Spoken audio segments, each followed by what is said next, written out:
Okay, great. Thank you so much. Thank you all for being here too. I appreciate it on your Friday. For some, a furlough day, for others, a work day, for others, a non-work day. And I really appreciate you being here. Thank you, Emma, also for being here as well. And thanks, Rachel, for organizing this. I linked my slides, and then I also have a secondary resources page, which has more information, including tutorials and resources, because I won't be, I won't go into things in too much depth, but I will try to just cover sort of the basics. I guess my main thing is that when dealing with digital tools, technology, if I can't figure something out within 10 to 15 minutes, then I'm likely not going to do it. I'm not going to use it because it's just not going to seem worth it enough to be able to do that. So all of these tools took me less than 15 minutes to learn. And so they would be ones that I would use over and over again, because I know that the ease of creation, or also the ease of explaining them to my students to be able to use, is also pretty low. So that's kind of where I came out with some of these. So I guess I'll just share my screen first, if that's okay, and I'll go into probably this, which is really not the right one. There we go. Oh, gosh. Okay, sorry. We'll go here. Okay, so I never know how to present. Okay, I guess I did figure it out, what the tool is to present there. Okay, so these, I just came up with 4 tools that I use in sort of my toolbox, so to speak, just to kind of jazz things up just a little bit. And so again, the onboarding is pretty low for these, which is kind of what I like with my technology. I don't like things that are too overly complicated, because it just feels like I'm not going to be able to accomplish what I need to. And so the 4 that I'll just talk about briefly are Flipgrid, Jamboard, and then Screencastify or Screencast-O-Matic. Both are like video or screen capture video, and then Adobe Spark Video. And so the first one is Flipgrid. And my approach to these for you guys today is just, what is it? Can we look at an example of it? And then how might you use it in the classroom? And then on the resources page, I give you a lot more kind of information on how other instructors have used it. So for Flipgrid, it's a video discussion tool, and it's kind of neat because it could be between just you and the student, or you could also have it so that it's open to all of the other students for them to comment on something that somebody else has said. And so we can just kind of look at a brief example here. Sorry if my screen looks sort of going between presentation and tutorial mode here. This is the first thing you want. This is quite impressive. And the second one is second stage. And Amy, did you want us to hear it, or does it matter? It doesn't really matter, but Okay. what you can see here, and obviously this isn't a college student, but this is a student who is using the Flipgrid for demonstration purposes. So if you teach a class where there is a demonstration portion that you would like students to do, in English, there's less of that. But I could see that in science courses and in math courses. So a student could provide to you evidence of having learned something. It's also a great way to track, maybe they haven't exactly conquered something, and you can see where they maybe need some help on that. So that, again, that was just an example of a, like I said, probably an elementary school student. So it wasn't the best, but I didn't necessarily have permission from my college students to share theirs. So I just kind of just went with that. but you can find loads of different examples on Flipgrid. Where do you sign up for this? You just go to flipgrid.com and you can use your Google account. I think is the easiest way to start a Flipgrid account. And then from there, it's kind of like a lot of Google applications where you can just share the link out to places. Now, what's kind of nifty is that Canvas itself actually uses Flipgrid. You can integrate it as an external tool. But as I learned over the last week, it involves contacting IT. You have to get kind of a key and an access code, and it's a little bit more convoluted than I had originally intended. So what I ended up doing is I just gave students the share code, kind of like you would do with a Google Slides or a Google Doc, and then just said, join my class, right? And then just said, make a video from there. And again, it's pretty easy. I did attach instructions for students on what to do. Basically, you go to a, do I have Flip? I thought I had Flipgrid up. Okay, hopefully you can see my screen here. But what you do once you create your account is you can create classes. I think the hardest part of Flipgrid is what they call things. So for example, groups become your class, and then topics are, you know, the different things that you would do. So if I wanted to create a group, I could just call it, you know, we don't have a class, but like English 104 or something like that. And notice it gives me like a join code, and then that's what students would use. And I would just create that group. It looks like I have to do a couple of different things to it in order to get it going, but it's pretty open. Okay, all I had to do was just say that. You can incorporate an image there if you want to that kind of represents your group. So something like that might be a little bit better, and then just create a group. Your group is ready, right? And then this is the link that you would share out with your students. So in order to figure out what to do, they actually start with one, like an introduction. So if you wanted students to give you, you know, their bio or a brief kind of introduction that first week, this is a great one to do. Again, you could use this for so many different ways other than that, but what's nice is that they do have one that's kind of there. If I wanted to add a topic, let's say that I wanted to add a discussion on a certain reading, I could just say discussion on week 2 reading. And then I could say in here, after reading chapter, blah, blah, blah, blah, blah, give me 3 takeaways from that, right? And then I would just do, there's some different things here that you can do. So for example, students can respond with video and text. They could just respond in kind with video comments only, text comments, or you could just have it so it's just between you and the student, so no comments, and do all of that kind of stuff. And then you would just go to create topic. And then it says your topic's ready, and then it gives you, you know, your kind of code again to give to your students.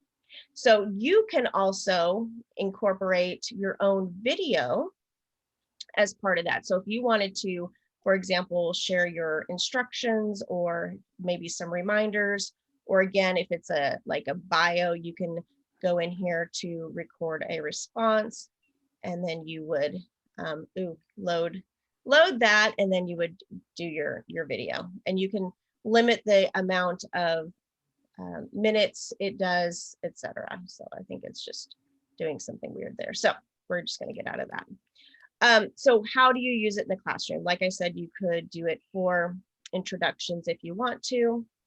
You could also replace a discussion board or classroom discussion. So for this coming week for another class, I'm actually giving them a choice. So they could write a discussion or they could voice a discussion. So it's kind of neat to offer a little bit of choice there. like in the video with the elementary school student, you could do a kind of a demonstration. Obviously, it was not the best example and the sound was hard to hear, but you could also do a show and tell for whatever thing. A notice and wonder. As an instructor, you could use this to give feedback to students, and then you could also have students do this in order to give some sort of reflection, whether it's on a reflection of an assignment or a reflection over the course of a semester in terms of how, different types of ways that they have grown. The next tool is Jamboard. Again, it's probably even easier than Flipboard, and you sign up as part of your Google Suite. What you want to do is just to look for that little, looks like a yellow sort of J there, and you create, it's basically a whiteboard or smart display, and then you can use it in a variety of ways. So for example, it's a great way for students to do kind of quick research in a visual or visually stimulating way.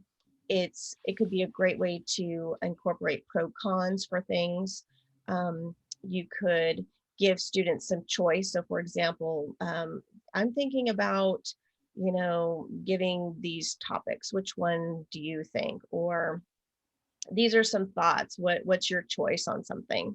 You could have students create a timeline of events. I think that's a fun one. You could also have students do a brain dump.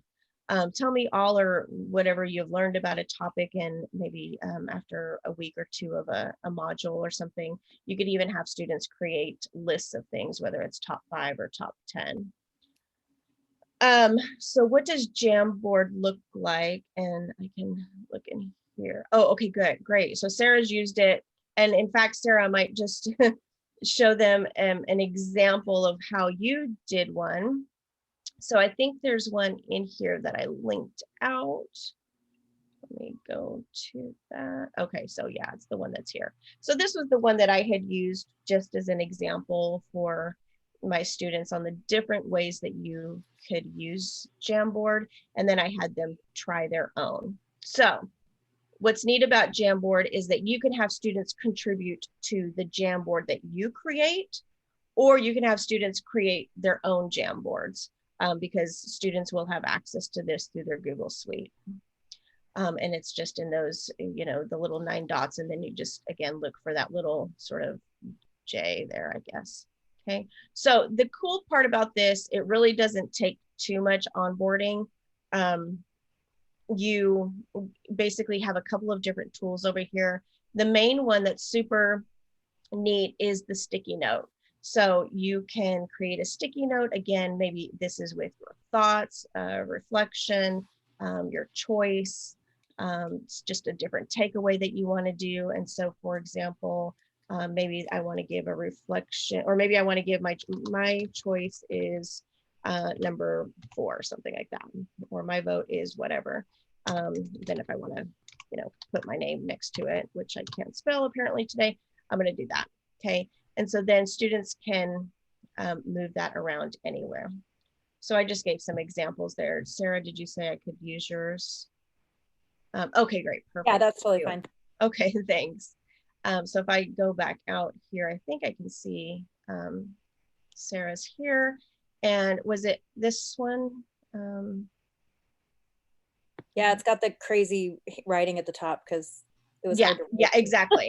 Yeah, and what I noticed too is that students don't really care what they're, they're actually, I don't know if this one. Yeah, okay. Well, oh, yeah, this one is it. Perfect. Is that students don't care what the writing looks like. It's just it's connecting synapses, right, in the brain, and doing this. And so Sarah has created a lot of different visual elements here that put the reader in. And so there's just different things that you can put on here in terms of sticky notes or just regular writing, visual elements, again, that would connect and tie back to the particular lesson that you're doing. And then all they have to do is share it out just like they would normally, like a Google Doc, and then just share that link with you. And so you would just go in here and, have them do that normal process for getting a link. So it's really neat, lots of different opportunities for learning with this one. So like I said, those are some there. And then in the resources document that I have, there's a ton more different ways that people are using Jamboard. Jamboard is becoming one of the most popular ones. So as teachers are using it, they're throwing out just a ton of different ideas on how they're using it. And again, it's just a really super easy. All students do is, yeah, it's just really easy.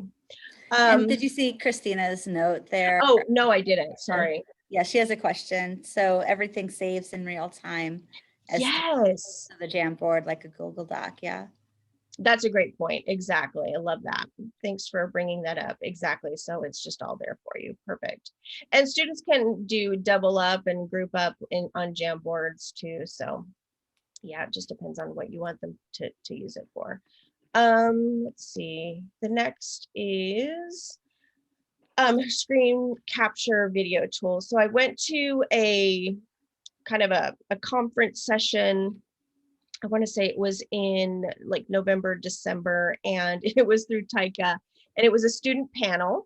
And the students had said, you know, what worked during the pandemic for them, what didn't work for them, what they would have liked to have seen. And virtually every student on the panel said that they really want to see teacher directed videos.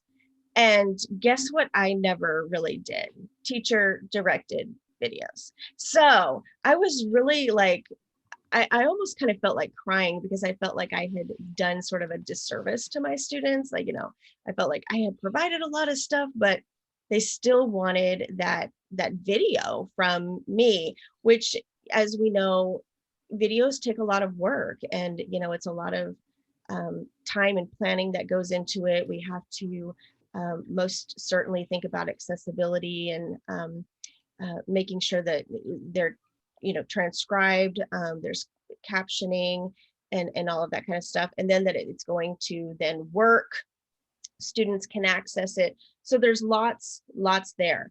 And so I just wanted to make sure, I know that there's a ton of different video tools out there, and some people have talked about, you know, Apple clips and stuff like that being super easy, and just even doing things through PowerPoint. But for whatever reason, I couldn't get some of those things to work for me. Like I have an iPad, but then I was thinking, okay, well, how am I going to get the clips to this to then put on my computer? I would, you know, again, I think in just much simpler terms. So I was trying to find some screen capture or video tools in order to give some kind of tutorials or just brief instruction to my students to help them to give the students what they want, but at the same time, not be so hard on myself and make it really difficult on myself. So what I found, the two tools that have worked for me have been Screencastify and Screencast-O-Matic. And they do have free versions. In fact, I haven't paid for anything yet, although I'm really thinking seriously about paying for Screencast-O-Matic, which isn't too expensive. I think it's only $1 something a month to upgrade to the premium, but the free ones have worked fine for me, so I may not even do that. So what are they? Screencastify works through your Chrome browser, so you download it as an extension and it hangs out there. And I don't know if you can see over here, it's this little, looks like an arrow type of thing. That is my Screencastify. And so whenever I want to capture something in Google Chrome, because I do feel like I use Chrome more often than not for some of my browsers, especially because it works so well with Canvas, then I just go up here to Screencastify, and then it takes me to where I need to go in order to record my screen. And so what is, I think it's because I'm doing the screen capture tool thing right now through this. So sorry about that. But it could be a benefit, but it could also be a detractor. There's a 5-minute limit. Okay. Now we know that I think it's, 6 minutes or less for videos. Students will watch those after 6 minutes, they begin to tune out. And so the 5-minute limit actually works really well for a lot of things. So for some quick tutorials, announcements, clarifications. What's nice is it easily links to YouTube, which then will do the auto caption for you, or you can provide it. It provides a shareable link, which you can link out into Canvas for your students. And then I don't know if this will actually play, but let's see if this one is a tutorial on. I'm going to give you a quick tutorial on sharing your documents with all of your permissions opened. I'm still receiving emails from students or documents put into the chat link that don't have all of the public permissions. Okay, so I send out this link literally every week to students. So sometimes I'll put it in the class module, and other times I will email it to them. And sometimes I will put it in the chat link, because no matter how many times you tell students to make things public or with all of these open permissions, because for me as an English teacher, it's super important to be able to look at that essay in real time and really help students with that.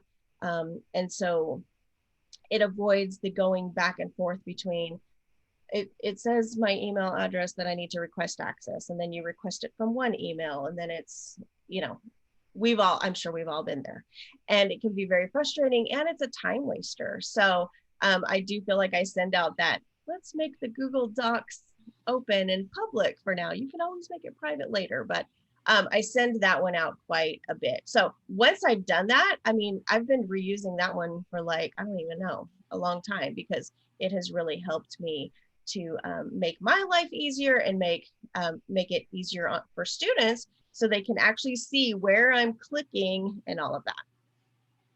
And you can put your face on it, or you can't, or you don't have to. It just depends on whether you want your face shown there. But I have heard, again, from some different webinars that I went to, when you make screen capture tools, students like to see your face in the corner. So just keep that in mind if you are doing that. Mine didn't on that one, so that's a terrible example, but you get the idea. Okay, Screencast-O-Matic, very similar. What's nice about this one is that it is an app. So if you see down here this little circle dot type thing, this blue dot, that is my Screencast-O-Matic. It is not tied to Chrome, which is nice, because then I can use different browsers or you know, whatever on my computer. What's also nice about this one is a 15-minute time limit. So you do get more time than with Screencastify. However, at the same time, you know, you probably don't want to be talking for more than 15 minutes either, right? You, in fact, I made the mistake the other day of talking through a PowerPoint, and I had to do a 15-minute one, and then I had to do a 2-minute one just to cover the last 2 slides I didn't get to. So next time I kind of know better, it's probably better just to have it on the one and to pare down where I need to. But what's great, it is nice for talking through PowerPoint or slides, presentations, something that takes a more in-depth tutorial. So sharing your document on Google Docs in a public way is definitely going, you know, that only took like 2 minutes to do. But for example, I'm going to have to teach students how to create a website. That's going to be a more in-depth tutorial.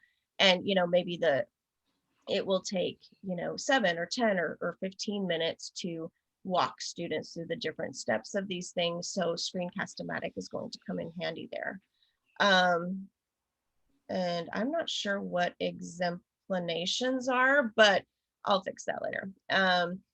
And of course, you can incorporate your lectures there too. What's nice about this one, it also easily uploads to YouTube. It will caption there for you. And so, yeah, that's that. And then I think I put an example in there.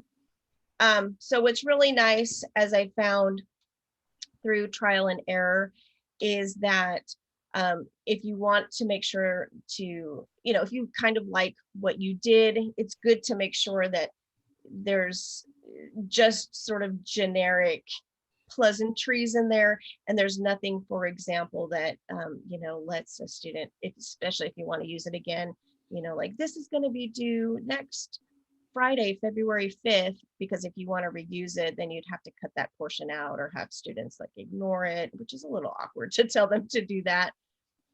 So you just kind of want to have things that are, sort of bland, and, you don't want to talk about, the snowstorm that hit last week, and then they're watching it in the summer or something. So make it seem as if it's fresh, even if it's not, by not putting those types of things in there. And then the last thing is exemplanations. I don't even, new word, I love it. Okay. Is Adobe Spark video. So I had always heard of some colleagues from a different university who used Adobe Spark. And they're like, oh, we use Adobe Spark for everything. And these colleagues they're kind of techie, but not like uber duper techie. So I was like, gosh, if they could do this, I probably can too. And oh my, it was the easiest thing. I just went to Adobe Spark. I started an account. So you just go to spark.adobe.com and you can produce a whole bunch of different things. So you can do pages. You could actually even do web pages on there. I'm actually going to try to explore that this week. You can incorporate text, music, photos, etc. How could you use this in the classroom? You could do, for example, if you wanted students to do like a promo of something or to sell something, I think it would be neat. It's almost like making a commercial. You can have students do storytelling projects to reflect on an event, field trip, or just, again, growth over a semester. And what's really nice is that Adobe Spark not only looks super polished and professional and with little work on your part, which is awesome, but it also provides all of these really nice pre-made templates. And so it really is just a kind of a plug and play type of thing. I've also seen templates having to do with problem solution. So that's a huge one, especially for English classes, argumentation, debate, speech, all sorts of different cool things there. They have one on the hero's journey, how to teach a lesson, and personal growth, of course. So if I go to Adobe Spark in here, I've already made my account. It will save all your projects here on the side. And apparently it's super easy to incorporate with your social media if you want to do that. And again, like it says, you can come up with some different templates here. I created this one just recently, and it excuse me, didn't take very long at all. So what's neat is, yeah, it's just a great, like if you just go to this plus sign here, it's asking you what you want to do. Let's say that I want to make a excuse me, a video. And I know I'm coming up on the time here, but just a test for now. And notice here it says pick a story template or start from scratch. So you could do whatever you want to do. So this is really neat. There's lots of different stuff here. So if we go to Heather says to keep going and explain this. It's awesome. So Okay. you gotta explain this one. I'm still trying to wrap my head around it, and then we'll move I know. It's so great. Like I said, I didn't realize that this was the secret to these beautiful presentations that I would see in Instagram. And now I know the secret. I'm like, why was this kept from me for so long? So it's really a cool thing. I'm just going to click off of that. So what's neat is that you can pick your theme, layout, you can resize things, you can add music to whatever it is that you want to do if you want. So let's just keep, you can do full screen, split screen, you can caption things here. You can include title and text. And so all I ended up doing was just taking the poster for Black History Month. And I was like, well, why don't I make this into kind of a promo video? And the only thing that took me time was just retyping things in there. If you have stuff, for example, just because it was in PDF, but if you have it in Word form, it would be even simpler than that.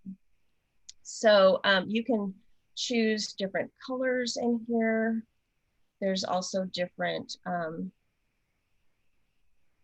different transitions that come up with some different things.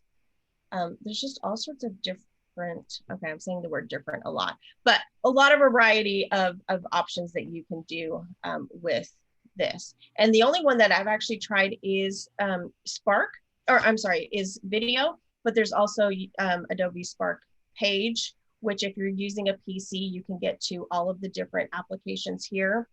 And then Adobe Spark web page. If you're using Apple products, you'll have to download each of the separate ones. All of these tools are free.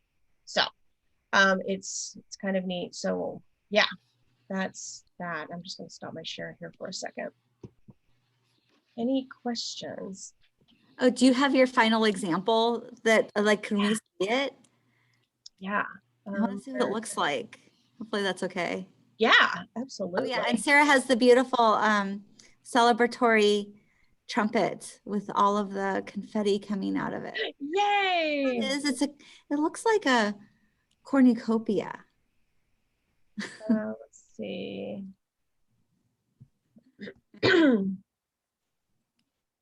Or I think did I link it in here? Oops, sorry. Here's my example. Oops, there's my example. So it actually creates a link for you so that you can share that out with everyone. I think you might have to share your screen again. Oh, I'm sorry. Okay, let's do that. Half the time I do that with students, and then I'm like, and then you look here, and then I'm pointing here, and they're like, yeah, we can't see anything you're seeing. At least they tell you. I know.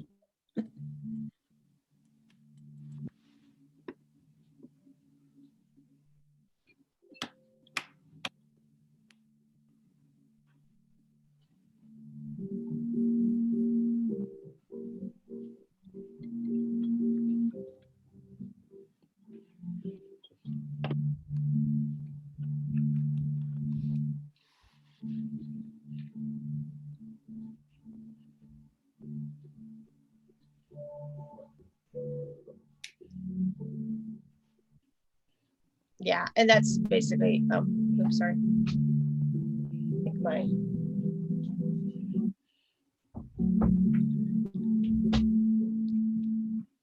Okay, and so, sorry, there was some stoppage there. I don't know if it's my internet or what, but you can kind of see, I just took information from a PDF or a Word document and then just plugged it in. The onboarding is super easy. I have no doubt that if, for example, I said, okay, students, you need to create a video through Adobe Spark, that it wouldn't take them, again, more than 10, 15 minutes to figure it out. I've attached the resources in the tutorial, or yeah, the tutorials and the resources page, and it was super easy. I actually just had watched 2 minutes of a webinar saying, I used Adobe Spark to make a video, watched 2 minutes of that and figured it out in an additional 2 minutes. So the onboarding, again, is super low, so it's great. And that's it, sorry to take over time. Awesome. Thank you so much. You're welcome. Excellent. Yeah, these are great. I can't wait to try them out next week in class. And also some great ideas for things that could engage students when you have the multimodal class, when they're in Zoom and in the classroom at the same time. Yeah. Especially that Jamboard, I think, is what I'm going to use this week. So that's great. Perfect. Great job. And so I think with that, let's go ahead and shift over to Heather Van Mullem. And I think can share your screen as needed. Yeah, great.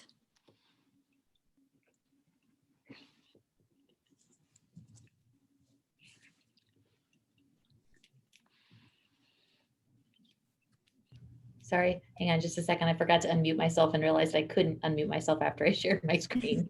Just a second. All right.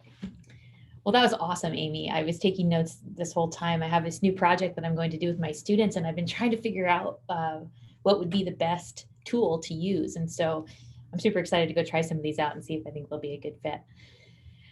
So I'm going to finish this up today with talking about podcasting. I sort of stumbled onto this as being a learning tool on accident. I've never really been a big fan of podcasts. I don't know why. Now I love them, but I just never really embraced them like other people had. But this past spring, I started using them as a way to communicate with students about assignment descriptions. Um, Many of them expressed to me, look, I'm running around. I've got to go from here to there. I just have a short period of time. Like I can't watch a video, which I thought was fascinating because Amy was just sharing how much they prefer video. And what I was hearing from my students was because they were, taking care of kids, whether they were their own or they were their siblings, like if they could just plug into something and listen for 2 or 3 minutes as they were, moving from thing to thing, it would be really helpful for them. And so I started using these 2 to 3 minute blurbs, audio blurbs for assignment descriptions or key things to review for the week. And I got really positive feedback, which I was, again, sort of surprised by. So this semester, I decided to take it a step further and allow students now to become the creators of information using podcasts. And I did this in place of some papers just to give them a little bit of a break. But the reason why I think students have a tendency to like this is because it's what's considered horizontal media. So they're not only consumers, but they're also producers. And the cool thing is that because they're utilizing this resource already, there's a familiarity and a comfort with it, but really does allow them, to make this their own. So I think there's so many advantages to using podcasts, and these are the top 4. They're convenient, and you can listen to them when you have time, wherever you're at. They can be produced and shared at little to no cost. So just as Amy identified previously, these things that are free are awesome. That's exactly what we're looking for, and what it seems to resonate well with our students. I think they're also really powerful because they're personal. So they're audio stories, so you can hear the tone, the inflection, the pitch, the changes in speakers' voices. And because they're audio stories, you could have multiple voices heard at the same time, which I think can create additional power. So they feel very personal to listeners and to creators. And it's been my experience thus far that that's one of the main reasons why students like them. They feel real ownership over it, and it's something they can share, and it's their voice that's being shared. And so there's some real power in that. So this is how I used it just recently. I have long had an assignment where students needed to interview a woman who had played sports prior to the passage of Title IX. And then I'd ask them to write a paper about it. It was fine. They liked the paper, they liked the project, they liked talking to somebody and hearing from someone about their experiences. But this last semester, we turned it into a podcast, and they liked it way more.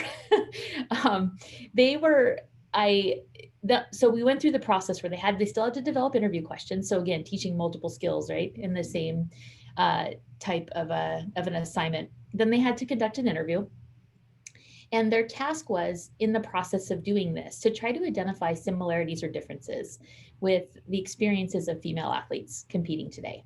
So they're talking with women who haven't, we're 50 years out almost, right? Or over 40 years out from the passage of Title IX. And so then, instead of writing a paper, they were asked to compose a 5 to 7 minute written script.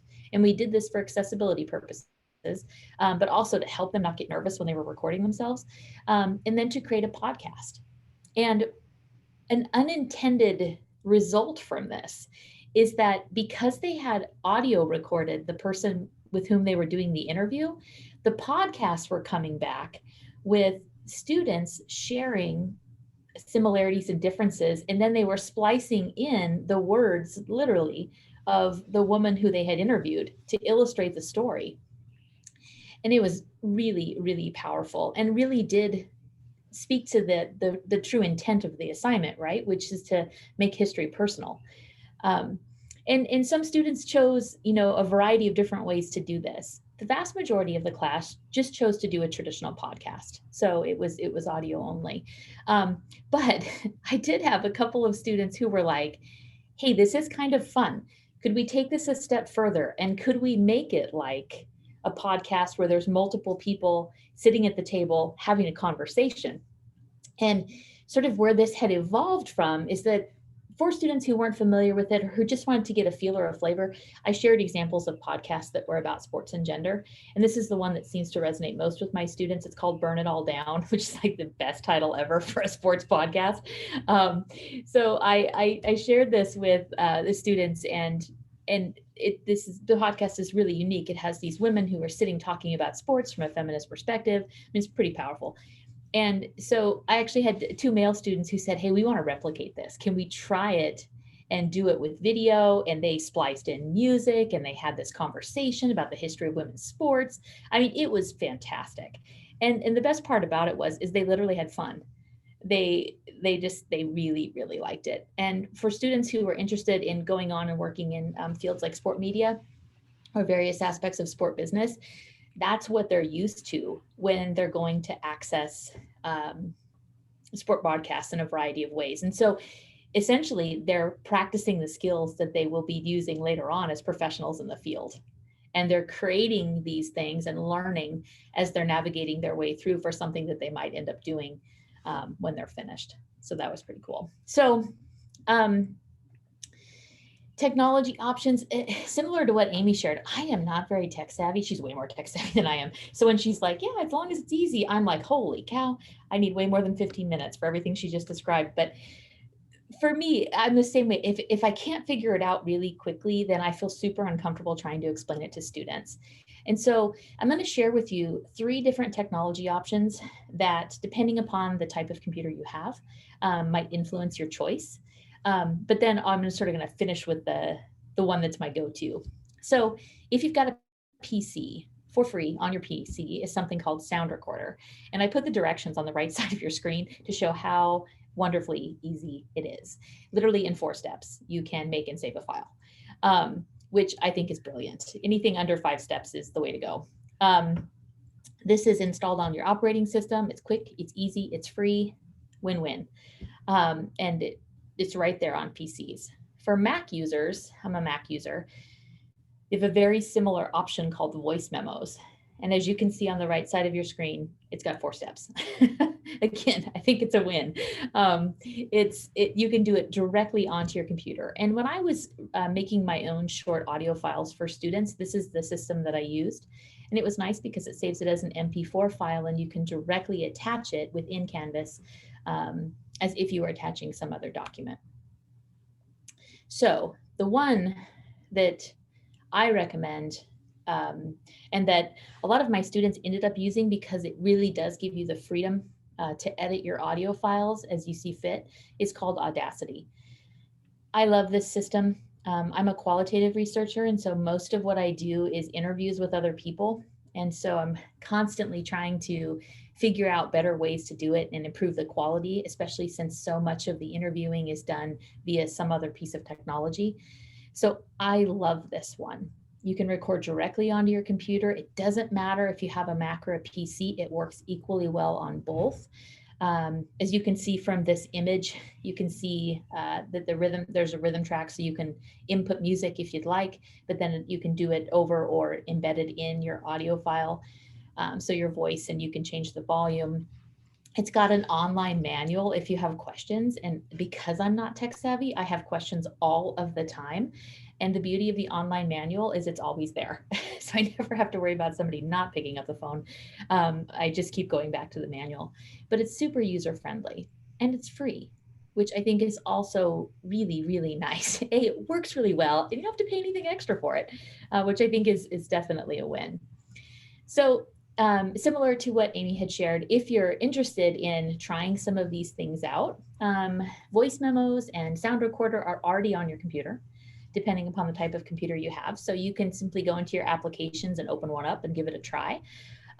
If you're interested in Audacity, you can download it for free off the web.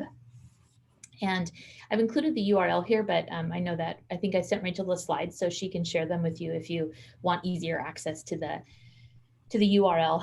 But I also included a link to a video tutorial so that way you can see and hear, just similar to exactly like what Amy did, people clicking around and showing you where to find things. And I love the video tutorial because I can always stop and pause and rewind if I didn't quite get it the first time. So to wrap things up, how could you think maybe about using this in your classroom? And how are we doing on time? Doing okay. So you can make a podcast library. And I think this is what I'm going to do with these really great podcasts that my students did with interviewing these women who had played pre-Title IX. And Podbean is a free site where you can host your podcasts. And it's also got an app that you can have on your phone or on any mobile device that will record and edit audio files. Some people like that because it's all within the same system. I still use Audacity, but this is again, it's free. Like if you want to buy more bells and whistles, you could, but you could set this up within a class if you wanted to create this opportunity to keep track sort of and of these different things that your students create and contribute, or your own for that matter. I love this for discussion boards, just to break it up. I think it's great when students have a chance to sort of work through something as they're talking about it and sort of sharing what it is they want to share without getting caught in the words per se, if that makes sense. Sometimes we talk about difficult topics in my classes, and sometimes it helps students to be able to talk through things or work through things. And I found that using this as an alternative for discussion boards can be pretty positive, because again, you get to hear the voice. Sometimes it gets lost in the writing. But this allows the student voice to be heard and be present. And the thing I'm super excited about is that the students are doing wonderful things, and they're creating this content that could absolutely be used as a part of course materials in subsequent semesters, whether it's examples of assignments that are done well, or just simply, hey, this is a great illustration of the topic that we're talking about right now. And you get to hear someone else's voice and someone else's perspective about this same issue.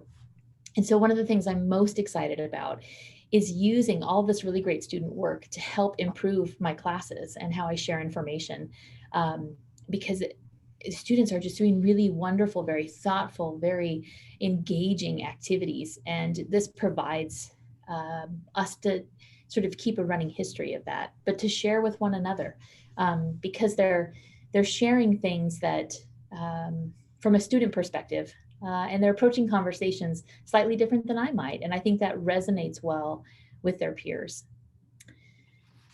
So that's what I have to share. That's awesome. So question about captioning with podcasts, is that a possibility, or is it something where you had the script and then you just post the podcast, and then if you want to see the words as a script option? Yeah, so the way I've been doing it, because the way I've been doing it is that if somebody has a script, they can just post it directly alongside it so that we don't have to worry about the captioning issue. Rachel and I were talking about this before, and she uses YouTube and then can go in and fix or correct any errors or problems. And she's also said that she's used Zoom. I tend to rely heavily on the scripts, and then that way it also helps me to stay on track in terms of how much time it is that I'm speaking, so I don't get going too much. But I'm not as familiar or as aware of really good talk to text or voice to text systems that are out there. So I don't know if you all have ideas or suggestions. Or does anybody remember Kylie Britzman's? Yeah, and I see Marlo nodding. Does anybody remember this one that Kylie has shown us that actually works so much better than YouTube for voice to text? So good. I'm seeing if I can find it because I've used it, but well, and I had it on the website, and then I think I might have taken it off because it didn't fit with the other things on the website. And now I'm just like, why didn't I just leave it on? But I can look too.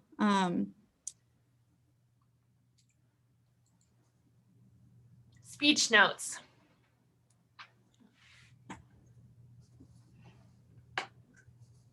Yeah, and Chris, have you used voice to text apps that actually work decently?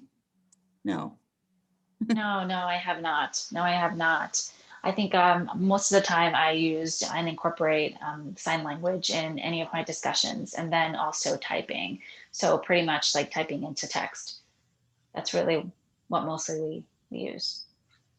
Well, yeah, and I was thinking, as you were talking, Heather, of course, I'm sure you're about it, I was thinking about this too, about sort of the spirit of the interviews and the spirit of the history and the spirit of just assembling these different sorts of quote unquote voices, whether it's a spoken voice or ASL, and sort of then how to transfer the spirit of that. And I think, Chris, do you have an idea?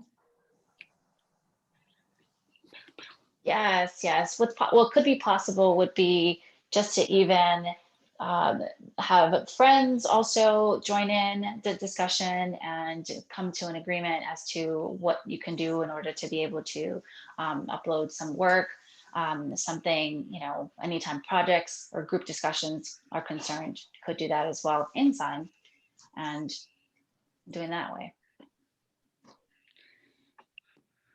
Yeah, I just love the stories. Oh, But it's not easy. Sorry. It's just not an easy thing. It's not an easy thing because of just the intricacies of the deaf culture and of itself, the nuances, I know that in some ways, yes, it is the text part, it is very convenient, but in others, there are some missing links and missing pieces that don't necessarily translate well. So those are pros and cons that I've come across. well, and actually one of the things that I was thinking about is, Heather, with your amazing the the burning down the house idea, and this sort of serialized conversations. Chris, I don't know, going forward and thinking about how to do and how to help bring in more deaf culture into our community. I don't know if there's some way to do something that students could do something that was like a serialized thing. It might end up being more like a video type thing rather than a podcast. But like some sort of like conversations between people who are part of the deaf culture, that could then be shared, that might help the community, like LC even, or your students or faculty understand more of the richness of the community, which I know is something you're really invested in. And maybe there's something in there.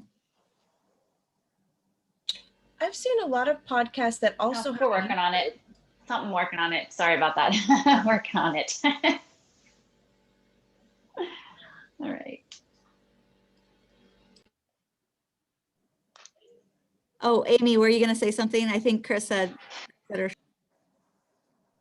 Oh, yeah, I'm sorry, I didn't mean to interrupt. I think I've seen a number of podcasts that also have it simultaneously cast on YouTube, which would be good to have that visual element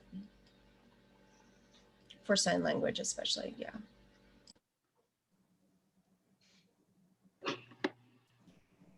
I've been trying to think about how to create something that allows students, regardless of major, similar to like our campus radio station, where students, regardless of major, who just have an interest or a passion, can come and contribute to the sharing, right? That it would be cool if we could create something similar to that, but through a podcast, whether it's visual and audio or just solely audio, that is consistent, that would allow students, and again, I study sports, so that's where my focus is, but that would allow students to talk about issues that are happening in sport and its reflection in society, because it's such a rich topic and there's so many things happening, and students who are passionate about it want to talk about it. And this would give them an avenue to do so, but at the same time, again, to develop some skills that will be transferable to whichever path it is they pursue as they move forward. I haven't fully fleshed out what that's going to look like or how that might work, but I just had a student pop into my office right before this started, and he wanted to talk about something that he saw in the news. And I was thinking about, this topic, and I thought, man, if there would be a way we could capture this energy and this passion that these students have for these topics in such a way where they could share it, I think that could be powerful in terms of encouraging conversations that are difficult conversations, but help students to work through topics that are challenging. But then think about how to communicate effectively so it's not a deterrent for further communication, but rather it invites it in. And I can't help but think of the efforts that Marlo and Sarah and Amy are doing, to get us to think more purposefully about how we can create more inclusive spaces. And part of it is having meaningful conversations in a safe way, but also being willing to have the conversation. I think it would be kind of cool if we could figure out ways to invite students to create that content outside of the classroom. And I just love all of the living history that you're incorporating as part of these podcasts. It's so exciting just to get those voices, again, in whatever shape or form, whether it's audio or video, to get those recorded, especially during these challenging pandemic times. And it's almost a time capsule. What are we 5 years from now? Are we going to go back and listen to all of our events and complaints about, oh, remember the time we had to wear a mask to do everything, or all sorts of different things. I think it's pretty exciting that you're documenting life as we know it right now, and just seeing where it goes for comparison purposes. Thanks. The thing I didn't anticipate, but the thing that's been the most awesome about it is the students' responses to hearing from someone else and then stepping back, because these are people who are trained to be future leaders in sport, right? So if we want to change the culture for the better, we need the people who are coming up, right, who are going to be making those decisions, to be making them thinking about it differently than what they experience themselves. And so they're sitting down and they're having these conversations with these women, and they were coming back to class and they were like, I didn't know.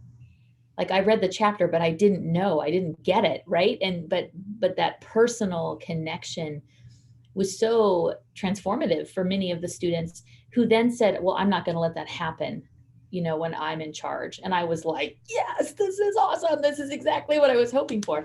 But sometimes, just as you've said, right, it's the personal connection that can click with people. And I don't know, I think there's something super exciting about that, especially when you see people own it. And that's why I was excited to share this, because I didn't expect them to own it so much, and they owned it, and that was fun. Well, and the possibilities are endless too, with just all of the different rhetorical modes that can be used for students, whether it's personal storytelling, interviewing, advocacy, editorializing, having an opinion, arguing something, comparing. I mean, it's just endless in terms of what students can do with various topics or with various programs that they create. So yeah, it's super exciting. I love it. Could I ask a real quick question about the assignments you've done? I just was wondering, for going back to captioning and transcripting, if that's a graded component of the assignment, or just, something that students are expected to do? That is an excellent question. And this is where I fell flat. I didn't make it a graded component, and I learned the hard way that was a mistake because then it was after the fact, even though I had said up front, like, remember, right, we are doing this to make this accessible to all. And so I'm going to push you out of your comfort zone a little bit. And then I didn't grade it. And that was a mistake on my part, because then I was going back saying, well, wait a second, remember we had this talk.